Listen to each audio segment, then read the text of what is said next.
Assalamualaikum warahmatullahi wabarakatuh.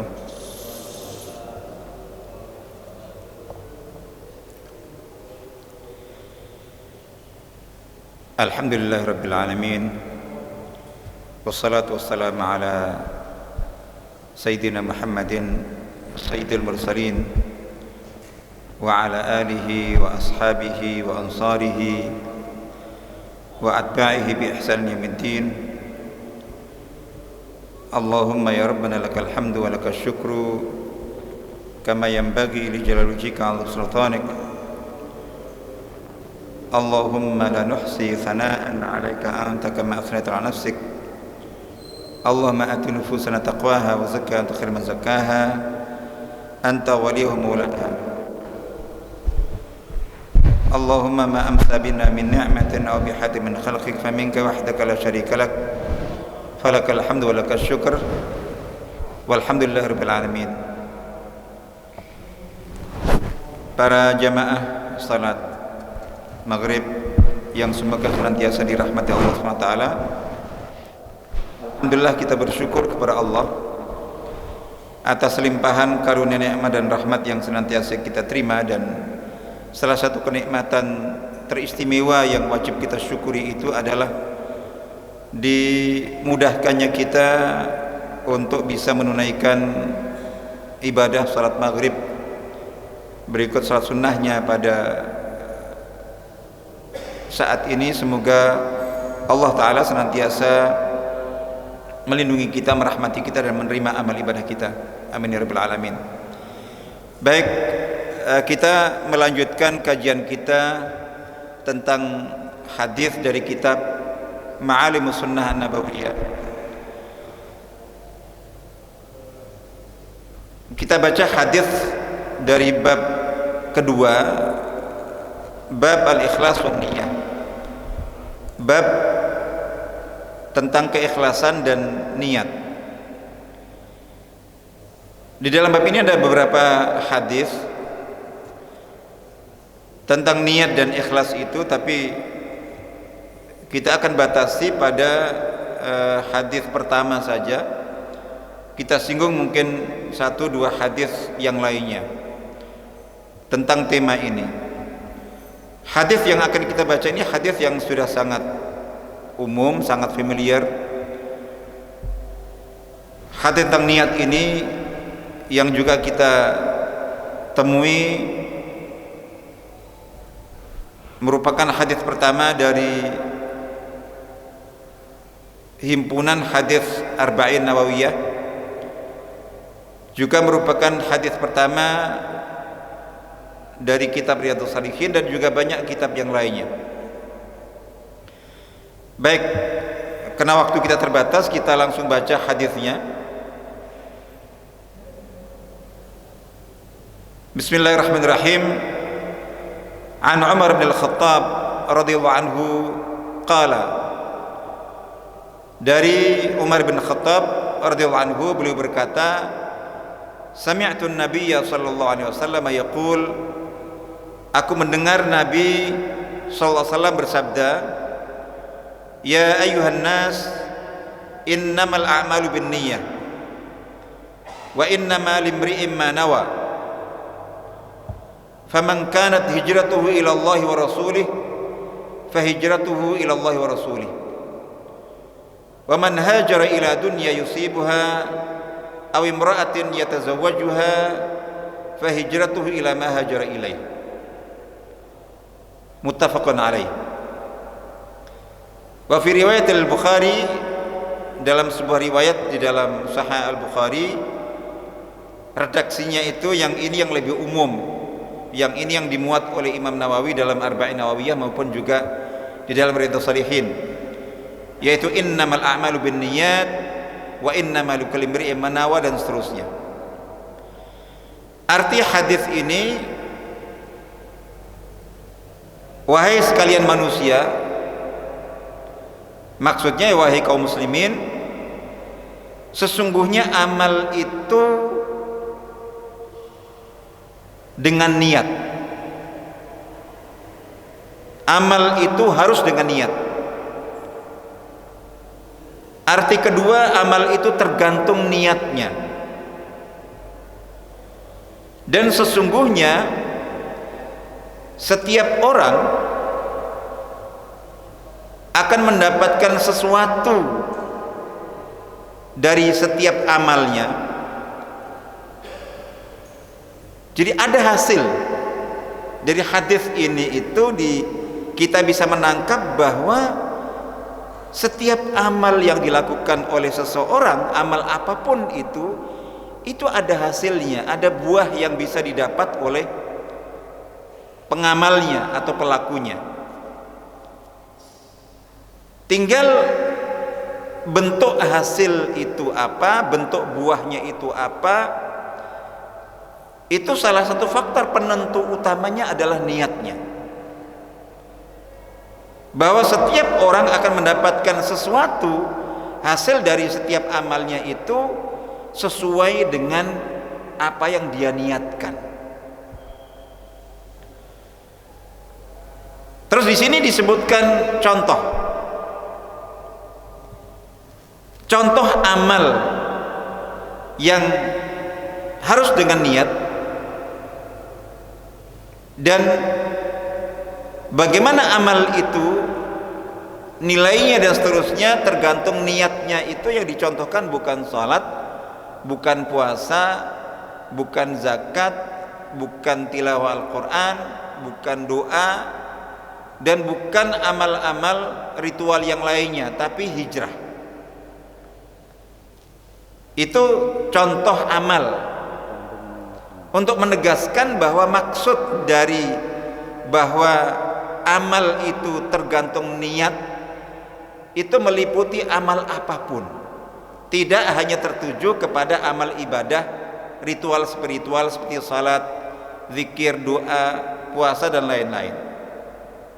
Dengan bukti contoh yang disebutkan di sini itu malah hijrah, berpindah tempat.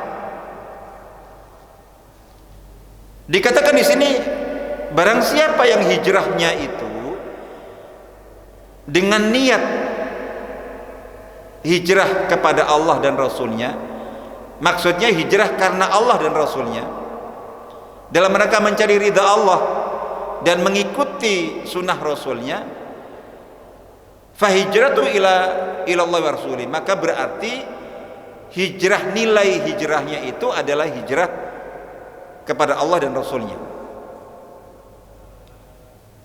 Adapun barang siapa yang berhijrah itu dengan niat untuk mendapatkan keuntungan duniawi saja, atau untuk menikahi seorang wanita, jadi orang pindah dari satu tempat ke tempat yang lainnya, itu tidak ada karena Allah, karena perintah Allah, karena ini hijrah diri Allah Ta'ala, bukan, tapi murni hanya karena ini ngejar seorang wanita untuk dinikahi yang ada di tempat itu, niatnya hanya itu. Atau ada kepentingan duniawi di sana, dia ingin, ya sudah dapat, tapi ya dapat sesuai dengan yang diniatkan itu. Jadi gitu. Maka hijrahnya, nilai hijrahnya ya sesuai dengan niat yang ada di dalam hatinya saat melakukan hijrah itu. Baik, intinya di sini ada beberapa hal. Waktu kita terbatas, kalau ini kita kaji bisa panjang sekali tentang hadis ini. Yang pertama, bahwa amal itu harus dengan niat.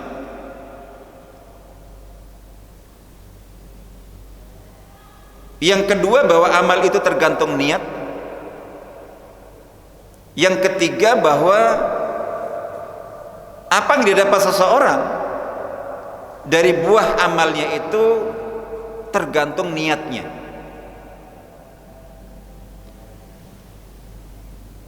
Yang pertama yang kita bahas adalah tentang niat. Yang dimaksudkan di sini apa? Kita singkat saja. Ada tiga maksud, ada tiga cakupan. Yang pertama itu niat menurut ulama fikih, yang berarti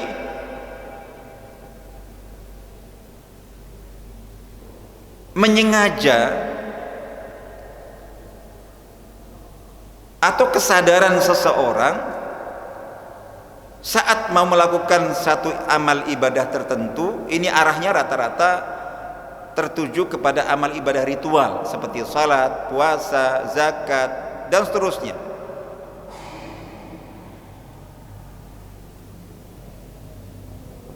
Yang berisi kesengajaan seseorang dalam melakukan suatu amal tertentu dengan menentukan jenis atau macam serta bentuk amal yang mau dilakukannya.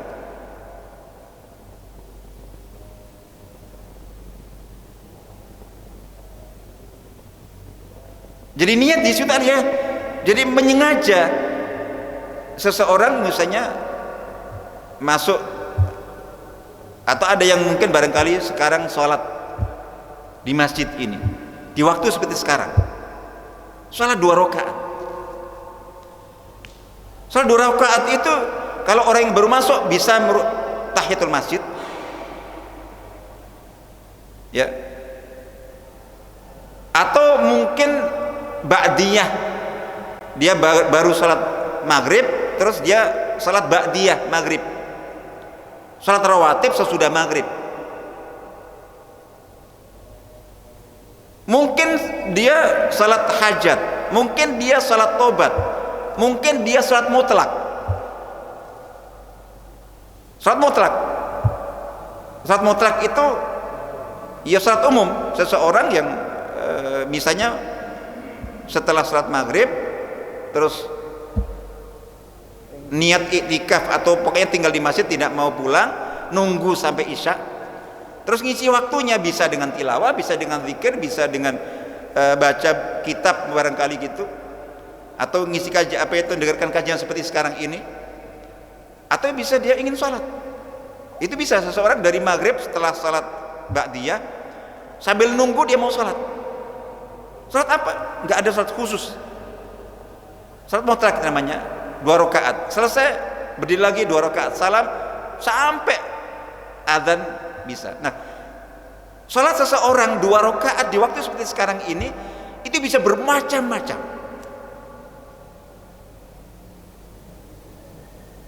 Nah, di sini kita disebut bahwa amal tadi, sholat tadi itu supaya sah dan diterima itu harus diniatkan. Anda ketika sebelum Allahu Akbar, saat Allahu Akbar itu, ini sholat apa ini? Harus ditentukan. Kalau tidak, nggak, pokoknya 2 rakaat, ya bisa memang itu jadi sholat mutlak. Jadi, tapi memang niatnya sholat mutlak, bukan tahiyatul masjid, bukan qabliyah, bukan ba'diyah, bukan hajat, mutlak. Jadi nggak bisa pokoknya 2 rakaat. Apa? Itu nggak ada, blank. Jadi gitu. Baru dipikir setelah baca Al-Fatihah, nggak bisa. Jadi gitu. Jadi seseorang puasa, ini puasa apa? Kalau wajib ditentukan malam hari. Jadi seperti itu contohnya. Nah, menentukan jenis ibadah yang mau dilakukan, jadi gitu, secara sengaja. Nah, itu dikatakan merupakan salah satu syarat atau rukun ibadah itu. Kalau tidak, ibadah tidak sah. Jadi kalau tidak, itu faktor penentu. Jadi di sini kalau untuk ibadah-ibadah ritual, jadi gitu, ibadah-ibadah ritual, maka berniat maksudnya menentukan jenis amal yang akan dilakukan. Kalau kita baca definisi para ulama fikih itu, untuk bisa dibedakan dengan amal sejenis lainnya. Jadi gitu. Ini tahiyatul masjid, bukan ini, bukan itu. Jadi gitu. Itu harus disengaja. Nah, ini merupakan faktor penentu. Kalau tidak ada, seseorang mungkin dari ba'da subuh sampai maghrib gak makan sama sekali, tidak minum sama sekali, mungkin karena apa, sibuk ini itu, belas sama sekali, tapi dia nggak niat untuk puasa, ya bukan puasa, nggak dapat ibadah puasa. Jadi gitu. Misalnya orang membasuh seluruh anggota ini karena sudah biasa dengan wudhu, sehingga ketika membasuh itu otomatis wajah, terus kemudian tangan sampai siku, terus ini, tapi nggak niat wudhu, ya bukan wudhu, tidak bisa untuk sholat. Jadi gitu. Orang dalam kondisi apa itu, berhadas besar, junub misalnya, jadi itu kan harus mandi,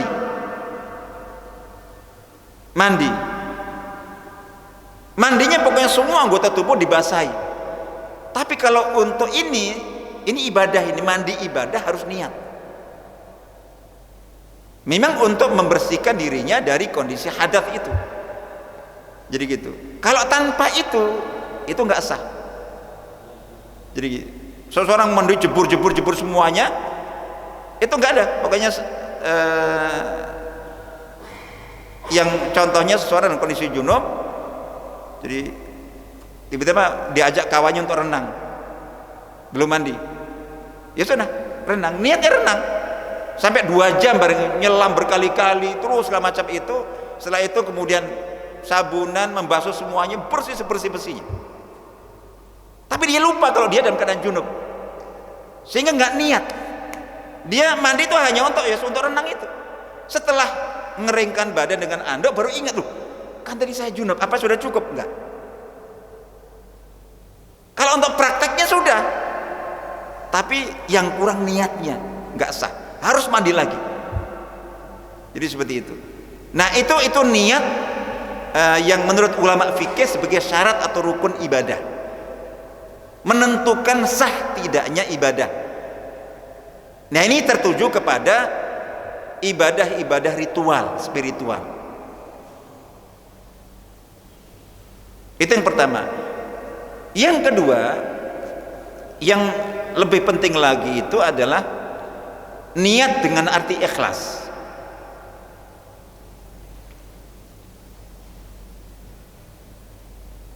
Kalau tadi niat itu adalah kesengajaan menentukan jenis amal apa yang akan saya lakukan secara definitif supaya beda yang lainnya. 3 orang puasa di waktu yang sama bisa beda-beda, prakteknya sama, nggak makan dari subuh sampai tidak melakukan yang membatalkan puasa, tapi yang satu ini puasa qadha, yang satu puasa nazar, yang satu puasa sunnah biasa, beda-beda. Jadi gitu. Nah itu maksudnya niat itu. Tapi yang ini itu niat dalam arti meniatkan ibadah yang dilakukan itu untuk Allah, karena Allah. Jadi bahwa yang mendasari dia melakukan ibadah itu karena Allah. Baik karena Allah itu, jadi ikhlas ibadah sholat, zikir, doa atau apapun itu untuk Allah, karena Allah itu maksudnya baik karena cinta Allah, kita sebagai hamba beriman menyatakan saya cinta Allah maka saya sholat. Nah kita ikhlas itu ketika rasa cinta kepada Allah itulah yang menggerakkan kita sholat, yang menggerakkan kita puasa, yang menggerakkan kita berbakti kepada orang tua, yang menggerakkan kita untuk berderma kepada orang lain, yang menggerakkan kita untuk ini dan itu. Itu cinta yang pertama, ikhlas berarti. Yang kedua itu syukur. Seseorang dikatakan beramal dengan ikhlas ketika dasar faktor penggerak, pemotivasi dia melakukan amal itu karena syukur. Ingat nikmat Allah yang luar biasa tidak terhitung, dan itu harus disyukuri, diterima kasihi, dan bersyukur atas nikmat dengan taqarrub ila Allah. Nabi SAW ketika sholat malam dengan berdiri lama sekali sampai kaki mulia beliau bengkak-bengkak itu, Ibunda Aisyah merasa kasihan sebagai istrinya. Mengapa? engkau sengoyo ini padahal engkau tidak punya dosa. Andai ada dosa pun Allah sudah menjamin akan mengampunkan.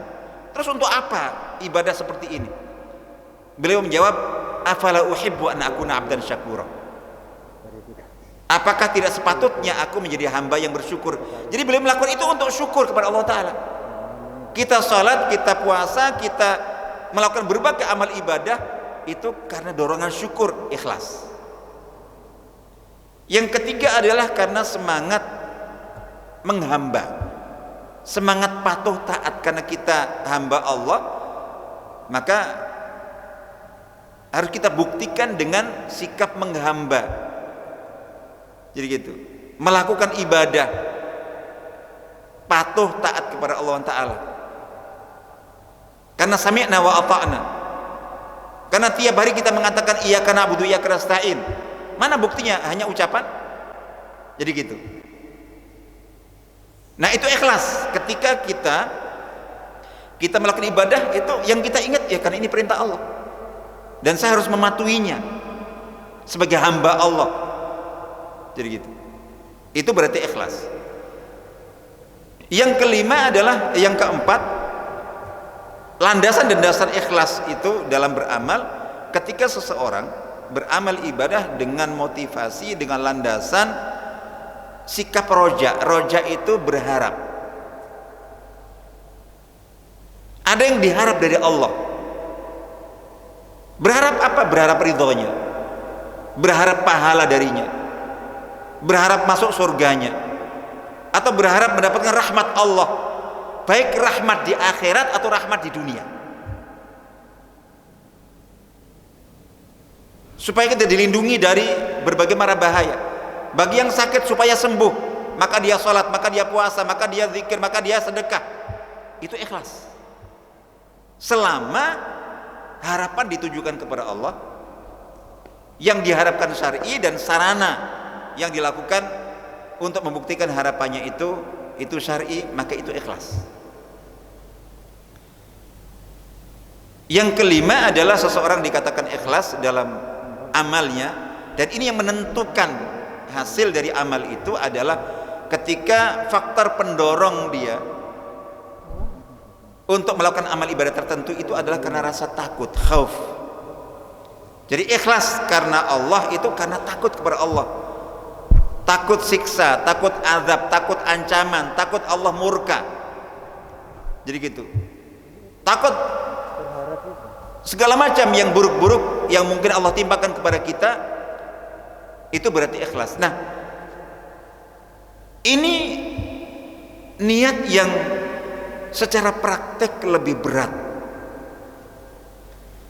Ikhlas seperti ini, kita beramal ibadah karena Allah, untuk Allah, itu bukan syarat sah, tapi dia syarat qabul.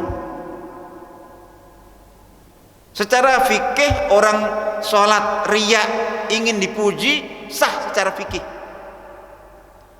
tapi tidak diterima, bahkan dapat dosa. Tapi secara kewajiban hukum fikih sudah gugur, karena ikhlas itu bukan merupakan syarat sahnya ibadah, tapi syarat diterimanya. Jadi syarat diterimanya. Mengapa kok keikhlasan itu bukan syarat sah? Karena tidak bisa diukur. Karena suatu ibadah ketika dikatakan tidak sah, itu artinya harus diulang.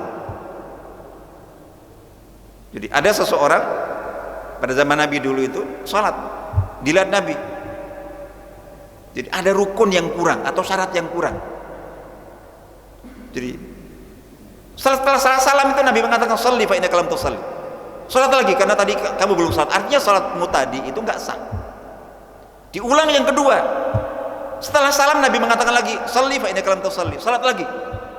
Karena apa? Belum sah. Sampai dia mengatakan, ya Rasul, saya tidak tahu cara sholat kecuali yang tadi saya praktekkan. Tolong ajari aku.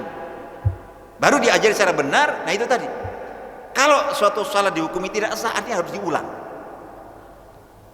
Nah ini yang jadi masalah. Kalau ikhlas dijadikan syarat, alat ukurnya sulit. Kalau seperti wudu, jelas nggak wudu, atau batal nggak wudu, jelas kan. Jadi rukun nggak terpenuhi, jelas nggak takbiratul ihram. Misalnya ada orang yang masbuk, tertinggal salat. Ini imam sudah Allah Akbar ruku, saking nggak inginnya tertinggal, akhirnya buru-buru, terus Allah Akbar langsung ruku. Nah ini hati-hati. Allah Akbar langsung ruku tadi itu Allah Akbar apa? Kalau itu Allah Akbar ruku, berarti dia belum takbiratul ihram, itu nggak sah salatnya. Tapi Allah Akbarnya itu langsung ruku, itu Allah Akbar takbiratul ihram, berarti sah. Jadi kayak gitu. Jadi ketika ada yang syarat ditinggalkan, ruku ditinggalkan, terlihat bisa memang dia batal nggak wudu, bisa gitu. Atau misalnya jelas itu ada bagian aurat yang terbuka sehingga tidak sah, jelas. Jadi gitu. Bisa ada parameternya, ada standarnya. Tapi kalau ikhlas, siapa yang bisa menjamin? Saya tadi nggak bisa kalau dia kata apakah tadi kamu sudah ikhlas? Ya mudah-mudahan, tapi nggak bisa jamin. Nah itu kalau seandainya syarat ikhlas jadikan syarat sahnya, setelah selesai sholat, kayak tadi saya belum ikhlas, sholat lagi. Selesai salam, udah ikhlas? Kayak belum, ngulangi lagi. Mungkin bisa 5, 7, 10 kali, belum tentu. Nggak selesai-selesai, karena tidak ada alat ukurnya. Jadi makanya di sini pentingnya kita. Terus gimana Ustaz? Kalau kita sholat terus kita nggak yakin, ya kita istighfar. Di sini pentingnya tobat, istighfar ya Allah, mudah-mudahan kalau memang tadi aku tidak ikhlas, jadi ampuni aku, kita istighfar. Itu yang bisa memperbaiki amal kita. Jadi itu aneh bahwa itu yang kedua itu adalah ikhlas. Jadi bahwa amal ibadah kita itu karena Allah. Qul inna salati wa nusuki wa mahyaya wa mamati lillahi rabbil alamin. Jadi gitu. Katakan sesungguhnya salatku, ibadah sembelianku atau ibadah hajiku, hidup dan matiku itu untuk Allah. Iyyaka na'budu, bahwa kita beribadah itu iyyaka, hanya untuk Engkau ya Allah, bukan untuk yang lainnya. Dan ini lebih berat. Ini lebih berat. Jadi kalau untuk yang pertama tadi itu relatif lebih ringan. Lebih ringan. Ya kita ingat aja, bukannya ini saya sholat apa, ini saya puasa apa, ini udah baik dibunyikan. Kalau dalam mazhab Syafi'i sampai dilafalkan gitu, usolli fardhu dhuhri, usolli fardhu maghribi, itu kan tujuannya untuk itu, supaya orang tidak lalai. Jadi gitu, nggak masalah, niat bukan di pengucapannya, niat itu amal hati. Nah teman yang lebih berat itu adalah ikhlas ini. Ini yang di dalam bab ini juga disebutkan. Jadi golongan orang yang termasuk paling awal dihisab nanti itu adalah orang yang gugur di medan jihad sebagai syahid. Yang kedua adalah ulama dan ahli Al-Quran. Yang ketiga adalah orang kaya raya yang sangat dermawan. Itu masing-masing dihadirkan. Yang dihisab itu niat ikhlasnya. Jadi ketika ditanya yang syahid itu kan diingatkan dengan berbagai nikmat Allah Ta'ala, terus dikatakan aku gunakan untuk jihad di jalan ya Allah sampai aku gugur sebagai syuhada. Itu semuanya karena Engkau ya Allah. Allah mengatakan kadzab, engkau dusta. Tapi engkau lakukan itu hanya untuk supaya dipuji, dan itu sudah dilakukan, kemudian dia dilemparkan ke neraka, naudzubillah. Itu karena tidak ikhlas.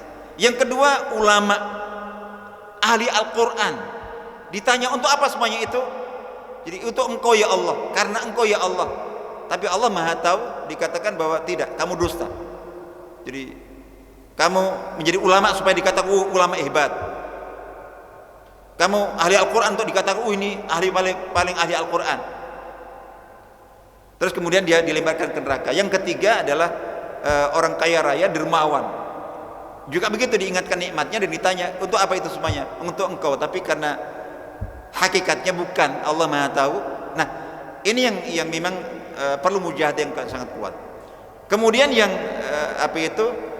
jadi itu yang kedua, makna dari niat itu ikhlas. Yang ketiga itu sebetulnya niat itu bisa meliputi juga mungkin apa yang bisa kita sebut sebagai kata hati, pikiran kita, persepsi kita, termasuk harapan-harapan kita. Jadi apa yang ada dalam di hati kita, di alam pikiran kita, itu niat.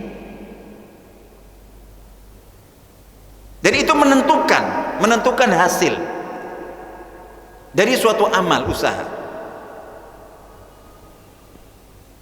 Ini yang sering dibahas oleh para motivator. Seseorang ketika melakukan sesuatu, apa yang ada di pikirannya, ingin apa, jadi keinginan, jadi ada persepsi, ada obsesi, keinginan, ada harapan. Jadi ada harapan. Orang tua itu apa yang ada di pikirannya untuk anaknya,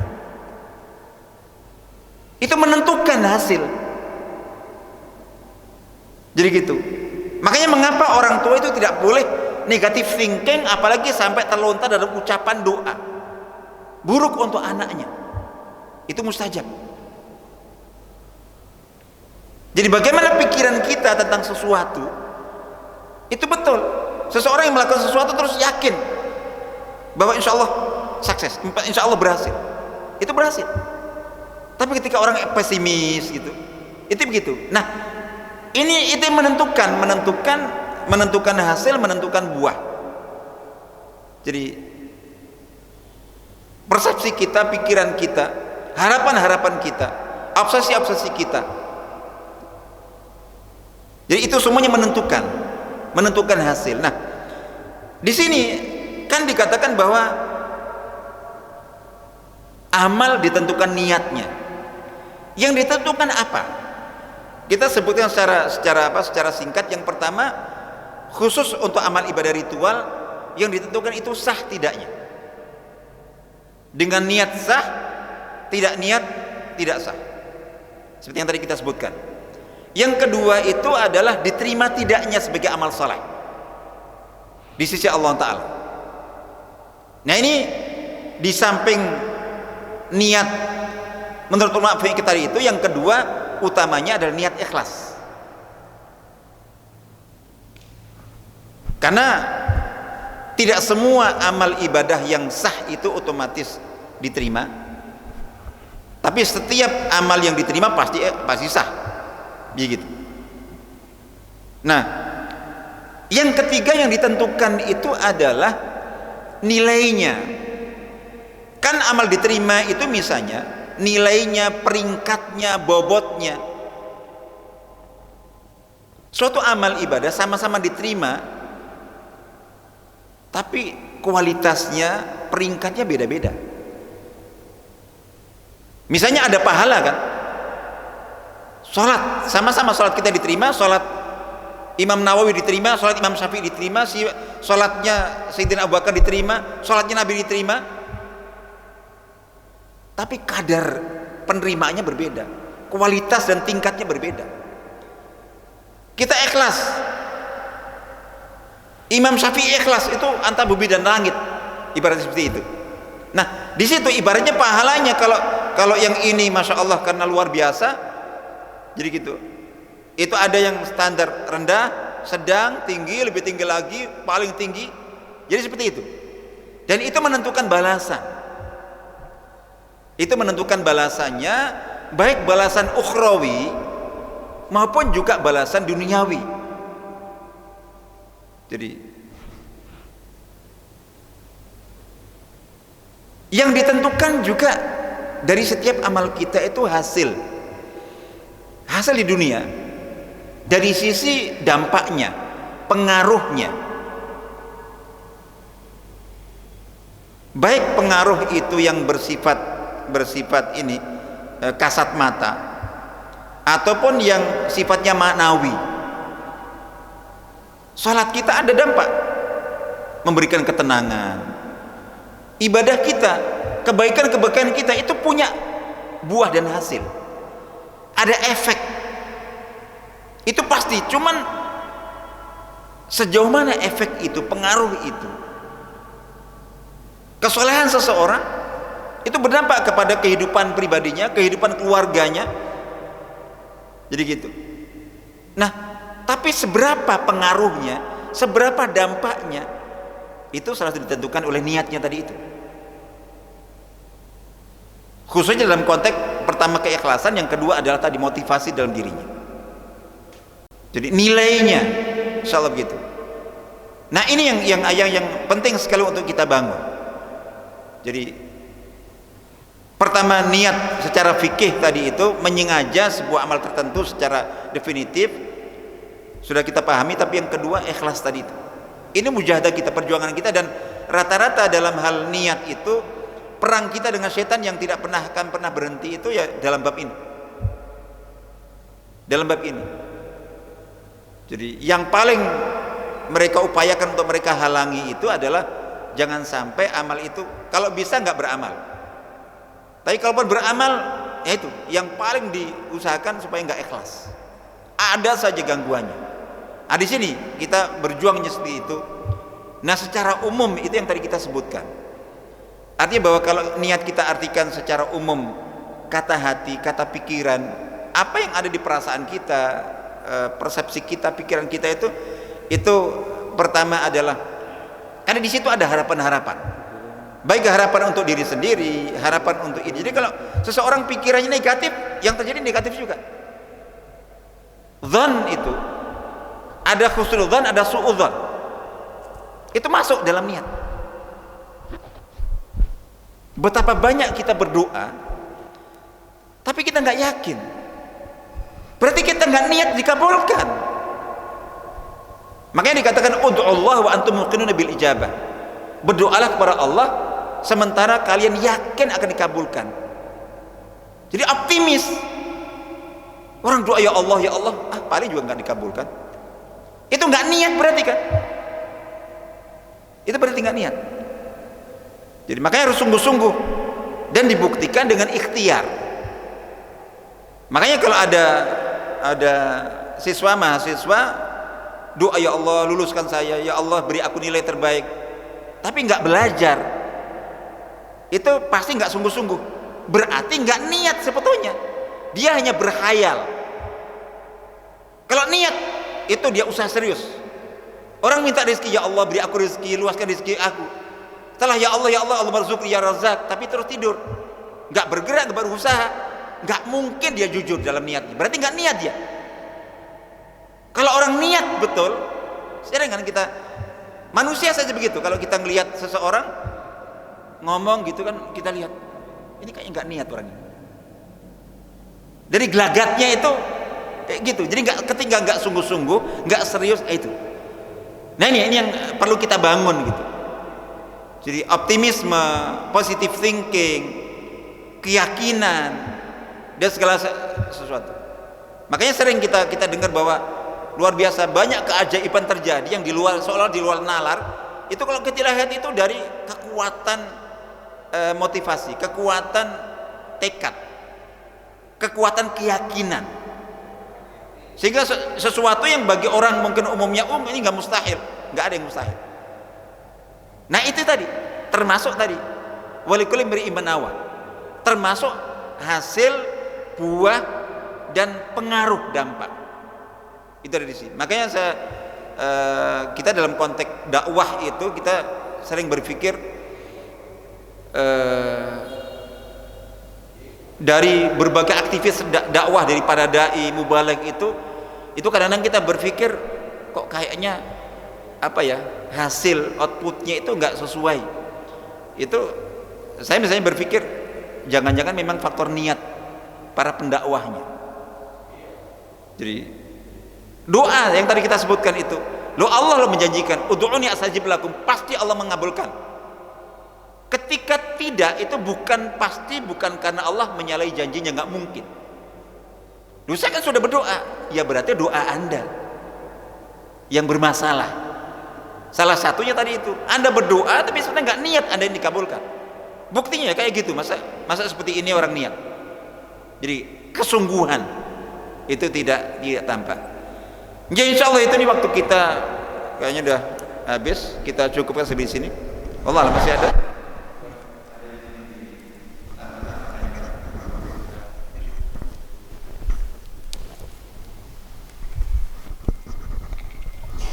Assalamualaikum warahmatullahi wabarakatuh. Waalaikumsalam warahmatullahi wabarakatuh.